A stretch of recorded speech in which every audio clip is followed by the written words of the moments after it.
সেই কতক্ষণ ধরে দাঁড়ায় আছি, উকিল আসার নামই নেই। এই যাও গিয়ে দেখো তো উকিল কোথায়। কি হলো, তোমাকে বললাম উকিলকে দেখে আসতে। কোথায়? শোনো, এটা তোমার বাসা না যে তুমি যা বলো আর আমি তাই শুনবো। তোমার ইচ্ছে হলে তুমি গিয়ে দেখে আসো, যাও। কি এত বড় কথা? আজ তোমার একদিন কি আমার যে কয়দিন লাগে লাগুক।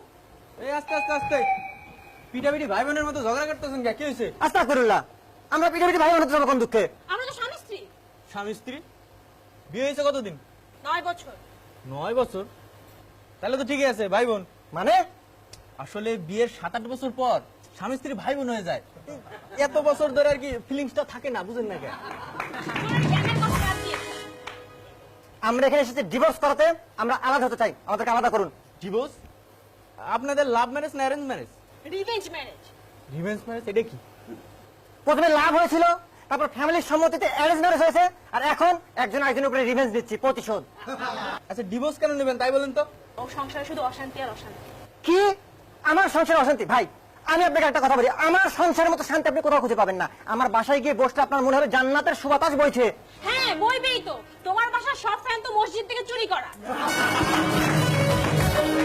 আমার বাসার ফ্যান তুলে তুমি যে কথা বলতেছো, নিজের চেহারা এনে দেখছো? নিজের চেহারা তো টেবিল ফ্যানের রেগুলেটরের মতো।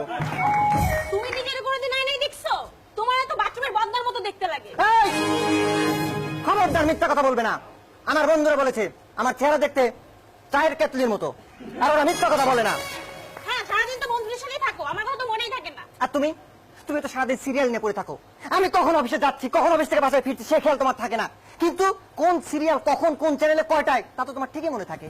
আরে ঝগড়াঝাটি বাদ দেন, এই ডিভোর্স কেন নেবেন তাই কোন? ওর সবচেয়ে বড় সমস্যা হইলো ও রাতে দেরি করে বাসায় আসে আর আমাকে না ঘুমিয়ে থাকতে হয়। তো আপনি আপনার মতো ঘুমাবেন। কি করে ঘুমাবো? ও বাসায় আসলে পরে ও পায়জামার ফিতা দিয়ে মশারি টাঙিয়ে তারপরে তো আমি ঘুমাবো। এত গেল আপনার সমস্যা, আপনার সমস্যা কি? আমার সমস্যা নিজে। ওর সাইজটা দেখছেন? বিয়ের আগে ছিল আঙ্গুরি খাতুন, আর এখন বিয়ের পরে ফুলে ফেপে হয়ে গেছে তরমুজ বেগম। আস্তে আস্তে।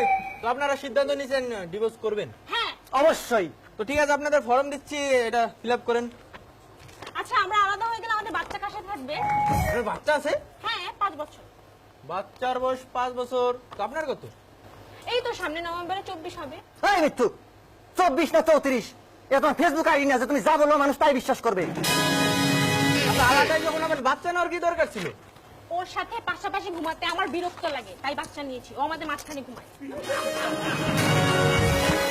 তো ঠিক আছে, আপনারা সিদ্ধান্ত নেন বাচ্চা কার সাথে থাকবে। কার সাথে থাকবে মানে? আমি ওর মা, আমার সাথে থাকবে। আরে ছেলে আমার সঙ্গে থাকবে। ভাই আপনি বলেন, আমি একটা এটিএম কার্ড একটা মেশিনে পাঞ্চ করে যদি টাকা বের করি, টাকা মেশিনের না আমার? আপনার টাকা? বাস হিসাব সিম্পল, ছেলে আমার।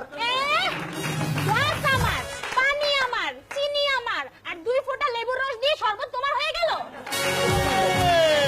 কোথায় গেল রে? বোকা মহিলার কথা শুনছেন? তুই দোকানে যা বলো চিনির শরবত কেউ চিনবে না, পানির শরবত কেউ চিনবে না, যা বলো লেবুর শরবত সবাই চিনবে।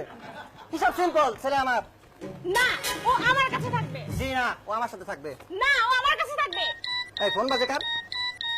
হ্যালো, কি ফুলদানিপুরে বাবুর পা কেটে গেছে? এই চলো তাড়াতাড়ি চলো, বাসায় কিসে? চলো। ফুলদানিপুরে বাবুর পা কেটে গেছে। তাহলে আমরা এখানে কি করছি? তাড়াতাড়ি চলো, হাসপাতালে চলো। এই কই জানেন? আরে ডিভোর্স করবেন না আপনারা? না, না,